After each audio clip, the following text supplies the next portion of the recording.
Rush hour crowds jostle for position on the underground train platform. A slight girl, looking younger than her 17 years, was nervous, yet excited, as she felt the vibrations of the approaching train. It was her first day at the prestigious Royal Academy of Music in London, and daunting enough for any teenager fresh from a Scottish farm. But this aspiring musician faced a bigger challenge than most. She was profoundly deaf. Evelyn Glennie's loss of hearing had been gradual. Her mother remembers noticing something was wrong when the 8-year-old Evelyn was waiting to play the piano. They called her name and she didn't move. I suddenly realized she hadn't heard, says Evelyn Glennie. For quite a while, Evelyn managed to conceal her growing deafness from friends and teachers, but by the time she was 11, her marks had deteriorated, and her headmistress urged her parents to take her to a specialist. It was then discovered that her hearing was severely impaired as a result of gradual nerve damage. They were advised that she should be fitted with hearing aids and sent to a school for the deaf. Everything suddenly looked black, says Evelyn. But Evelyn was not going to give up. She was determined to lead a normal life and pursue her interest in music. One day she noticed a girl playing a xylophone and decided that she wanted to play it too. Most of the teachers discouraged her, but percussionist Ron Forbes spotted her potential. He began by tuning 2 large drums to different notes. "Don't listen through your ears," he would say. "Try to sense it some other way," says Evelyn. "Suddenly, I realized I could feel the higher drum from the waist up and the lower one from the waist down." Forbes repeated the exercise, and soon Evelyn discovered that she could sense certain notes in different parts of her body. "I had learned to open my mind and body to sounds and vibrations. The rest was sheer determination and hard work." She never looked back from that point onwards. She toured the United Kingdom with a youth orchestra, and by the time she was 16, she had decided to make music her life.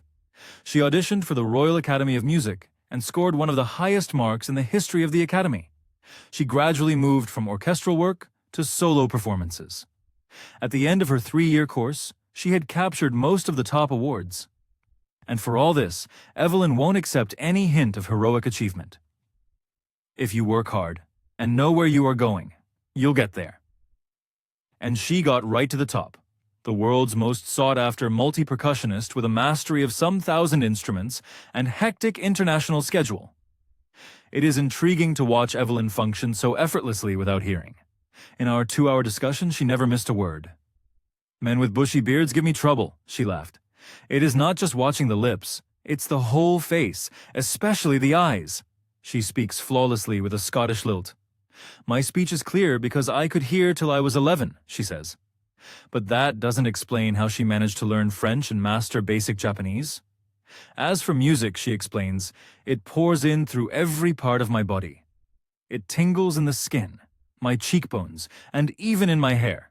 When she plays the xylophone, she can sense the sound passing up the stick into her fingertips. By leaning against the drums, she can feel the resonances flowing into her body. On a wooden platform, she removes her shoes so that the vibrations pass through her bare feet and up her legs. Not surprisingly, Evelyn delights her audiences."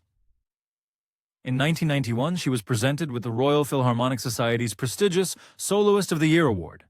Says master percussionist James Blades, "God may have taken her hearing, but he has given her back something extraordinary.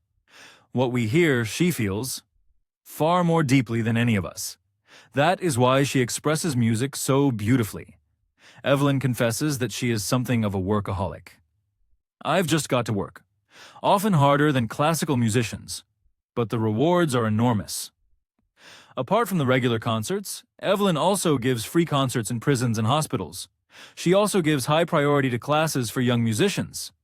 Anne Richland of the Beethoven Fund for Deaf Children says, "She is a shining inspiration for deaf children. They see that there is nowhere that they cannot go." Evelyn Glennie has already accomplished more than most people twice her age. She has brought percussion to the front of the orchestra and demonstrated that it can be very moving. She has given inspiration to those who are handicapped, people who look to her and say, "If she can do it, I can." And, not the least, she has given enormous pleasure to millions.